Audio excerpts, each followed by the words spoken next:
Et donc salut à tous les amis, c'est Ozone de la chaîne Cubes Brothers. Et aujourd'hui on se retrouve pour la review de ce cube, enfin c'est deux cubes mais surtout celui-ci, du Kihi Galaxy Megamix, donc le nouveau Megamix de chez Kihi, le premier et le nouveau. Donc pourquoi je fais cette review? Bah tout simplement, vous le savez, hein, parce que déjà c'est mon event préféré et en plus ce cube est juste pour moi le meilleur cube Megamix qui existe. Et c'est devenu mon main donc depuis, et aussi grâce à ce cube, enfin voilà, entre guillemets, je suis devenu donc recordman de France de Megamix. Donc voilà, je pense que j'ai assez d'expérience pour pouvoir vous dire pourquoi c'est un bon cube et en quoi c'est un bon cube. Donc on va commencer tout de suite. On va avoir plusieurs petites étapes, donc d'abord la boîte, ensuite plutôt l'esthétisme et les différents modèles, et ensuite on va vraiment s'attaquer aux caractéristiques donc du turn et tout ce qui s'ensuit. Donc voilà, j'espère que ça vous plaira. Allez, c'est parti. Donc premièrement, on peut recevoir donc le cube dans ce genre de boîte. Vous voyez une boîte plutôt grosse, hein, un emballage plutôt gros par rapport au Megamix. Donc ici on va avoir le modèle, donc il y a plusieurs modèles que je vais vous montrer. Alors, on peut avoir tout d'abord le module, oui bien sûr, le modèle Sculpt ou Sculpture. Donc le modèle Sculpture, qu'est-ce que c'est? Donc en fait c'est celui-ci qui va, donc vous voyez, ici on a des petites bouts de pièces qui ont été enlevés, qui ont été creusés en fait, et ça va nous permettre d'avoir un meilleur accrochage, donc notre doigt va se glisser ici. Et en fait, pourquoi j'ai pris ce cube? Tout simplement parce que ça ressemble donc à mon ancien main, qui était le Megamix Diane avec des ridges, donc les ridges vous savez, les petits coins là comme ça, qui sont rajoutés, donc ça permet un meilleur grip en fait, lorsque on veut faire comme ça, voilà. Donc c'est pour ça que j'ai pris le Sculpt, c'est parce que c'est celui qui ressemble le plus au Megamix Diane avec des ridges. Donc voilà, donc ce genre de modèle va permettre donc d'avoir un très bon grip, de pas glisser voilà sur la tranche comme ça. Là on pourrait glisser des fois sur un Megamix, mais sur celui-ci ça va être très pratique puisque on a un très bon accrochage. Donc ensuite nous avons le convexe. Alors le convexe je ne l'ai pas, mais ça va ressembler un petit peu à ça. Donc c'est à dire que nous allons avoir des espèces de tiles en fait, donc des tuiles si on traduit ça en français, des petits donc bouts de plastique qui vont être collés au dessus. Comme vous voyez là on a un petit relief en fait, ce qui va permettre aussi donc un bon accrochage. Mais je me suis pas forcément, j'aime pas forcément les convexes comme ça. Donc tout est fait en fait à chaque fois pour avoir un meilleur accrochage, et après vous choisissez celui qui vous convient le mieux, voilà. Ensuite, on passe donc au concave. Donc le concave, c'est celui-ci. Donc en fait, vous voyez que l'extrémité de la face va être plus élevée, enfin plus surélevée que le centre. Vous voyez que ça fait quelque chose comme ça en fait. Donc encore une fois, c'est pour l'accrochage en fait, le grip. Moi, c'est vraiment pas quelque chose qui me convient. Parce que déjà, je trouve que souvent les cubes qui sont concave comme ça ont tendance à avoir un moins bon corner cutting. Alors je sais pas si c'est une vérité générale ou, ou si c'est juste une impression et que c'est juste que les cubes que j'ai testés n'étaient pas très bons. Mais voilà, donc concave pardon. Oui, on commence à confondre un peu avec tous les modèles. Donc concave, oui, je vais y arriver. C'est donc le principe d'avoir le centre plus bas que les extrémités des pièces. Donc voilà. Donc ça fait un truc plutôt sympa, vous voyez, c'est vachement joli je trouve.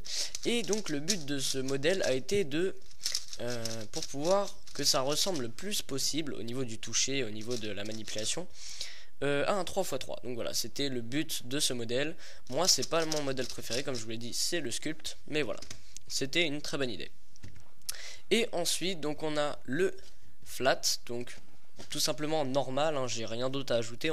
Ça ressemble à ça quoi, enfin un Megamix normal, juste avec des faces plates, voilà, c'est tout. Donc maintenant on va parler un petit peu donc des couleurs que nous pouvons avoir sur ce cube. Alors j'ai ici donc deux modèles, donc un en black et un en stickerless. Donc ça va nous permettre de voir un petit peu toutes les sortes de couleurs qu'il peut y avoir, parce que souvent sur les cubes les différences entre eux, donc le black ou enfin les stickers et les stickerless sont plutôt énormes en fait. Souvent on a des grosses différences, donc voilà. Alors qu'est-ce que je pourrais dire sur celui-ci? Bah écoutez, c'est des couleurs des couleurs plutôt pâles, rien de très impressionnant. Le gris est vachement foncé, je trouve. Le jaune aussi. À la base, c'est un jaune pâle, très pâle. Là, on a plus ouais, du jaune orangé. Donc, ça peut être un peu bizarre par rapport, je peux vous montrer, hein, par rapport, par exemple, vous voyez, normalement, cette couleur-ci, c'est celle-ci. Donc, vous voyez, il y a quand même une grosse différence. Par rapport à un autre cube, vous voyez, le gris, c'est pareil. Ça peut être vraiment un peu dérangeant au début, mais je vous assure qu'on s'habitue vite et voilà. Ces couleurs là franchement j'aime pas beaucoup au niveau du ressenti comme ça.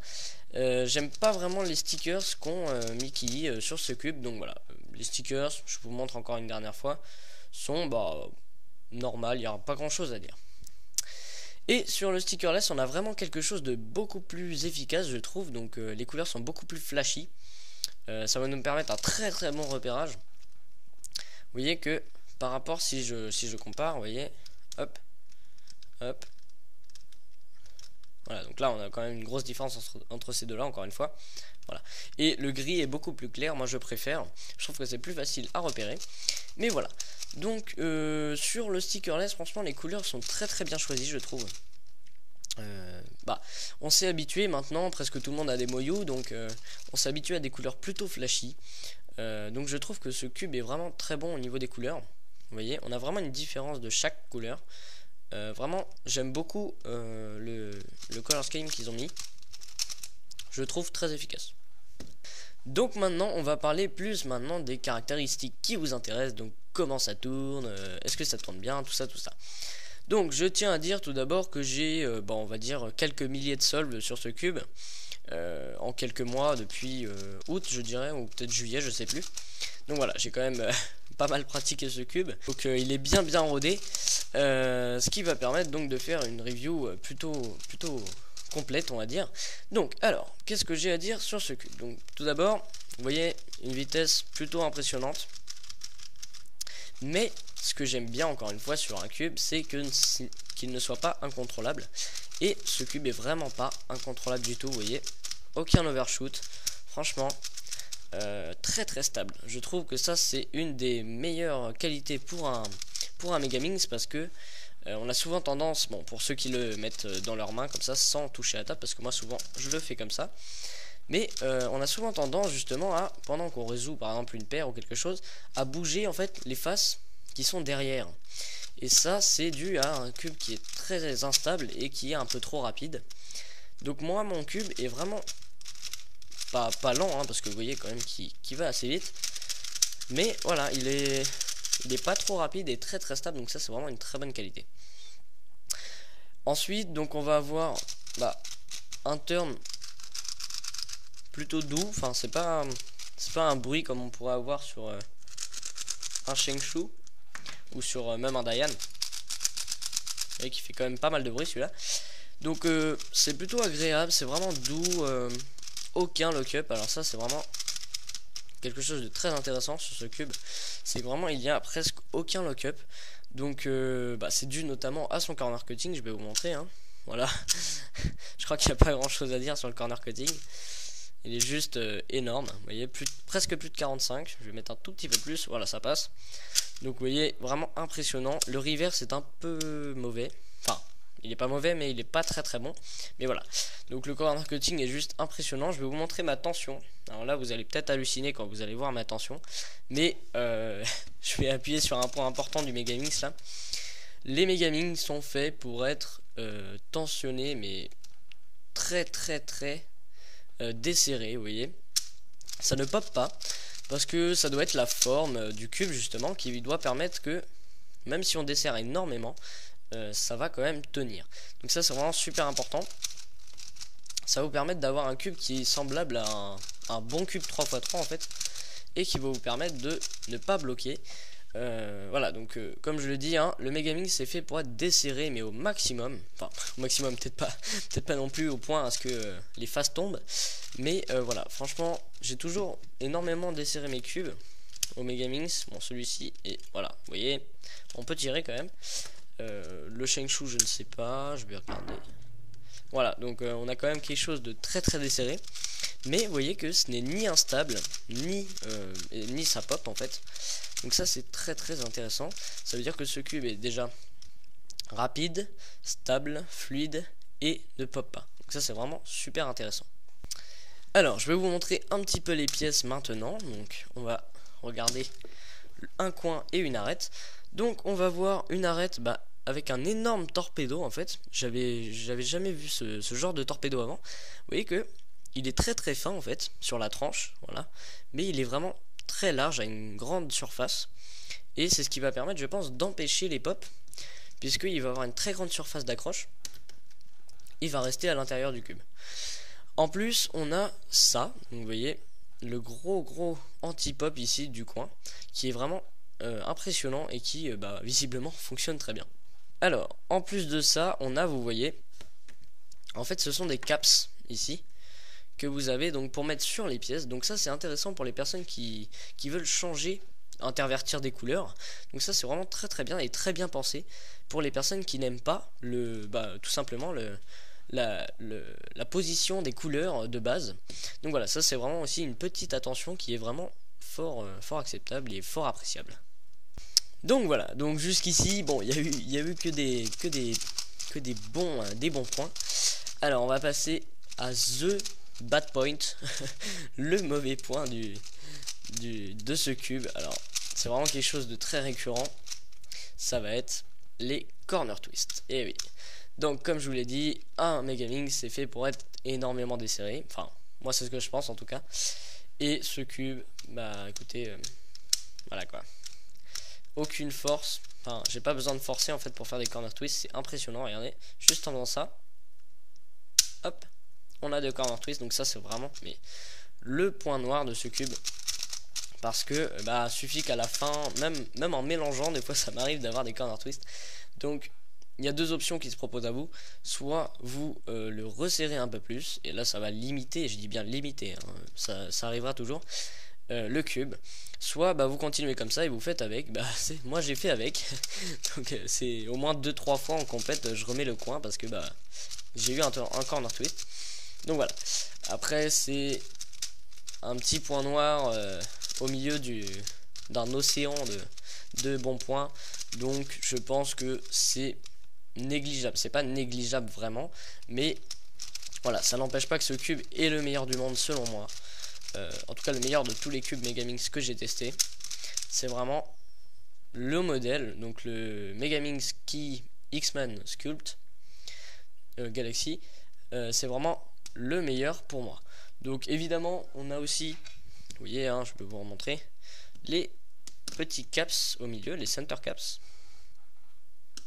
voilà, pour donc, vous voyez, ce qui est étrange aussi sur ce cube, c'est que c'est pas la couleur qui va sembler, vous voyez, d'habitude on enlève le petit caps, non là c'est carrément le bout de la pièce, en fait, vous voyez l'intérieur après. Donc on peut aussi régler évidemment par ici, comme sur à peu près tous les cubes. Donc voilà, je pense avoir fait à peu près le tour de ce cube. Donc pour résumer, le stickerless, j'aime beaucoup les couleurs. Je trouve vraiment qu'elles sont meilleures que la version black. Mon modèle préféré est le modèle sculpture. Donc vous avez aussi le flat, donc le plat, le concave, donc celui-ci, avec le centre plus bas que les extrémités des pièces. Et vous avez aussi le convexe, donc qui ressemble à un Megamix avec des petites tiles ici. Voilà. Donc au niveau du turn, c'est vraiment quelque chose de très agréable.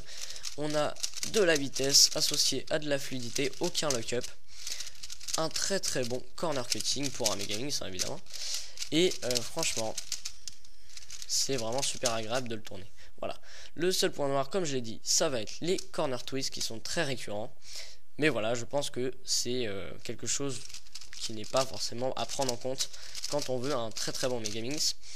Pour info, donc justement, dès que j'ai reçu ce cube, en une journée à peu près, j'ai perdu presque 2-3 secondes. Donc je suis passé sub 1 grâce à ce cube en fait. Et aujourd'hui je suis presque sub 55.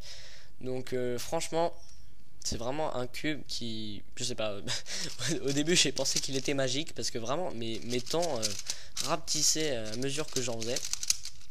En une soirée j'ai battu tous mes PB de 2-3 secondes comme je vous l'ai dit. J'ai fait des temps plutôt sympas, et ça m'a permis de vraiment gagner du temps par rapport à mon Diane qui était anciennement mon main. Donc voilà. Petite info aussi dernière, ce cube est vraiment pas très cher. Il coûte moins de 20 euros. Je crois que sur The Cube École il doit coûter 17,50€, enfin 17,50$. Donc voilà, c'est vraiment si vous voulez un bon Megaminx, franchement n'hésitez pas. Ce cube n'est pas cher, il est vraiment excellent. Voilà, j'ai rien d'autre à dire. Franchement, il est vraiment juste énorme. Donc voilà, j'espère que cette vidéo vous aura plu. N'hésitez pas à commenter, à liker et à vous abonner. Et je vous dis à bientôt pour de prochaines vidéos. Allez, salut!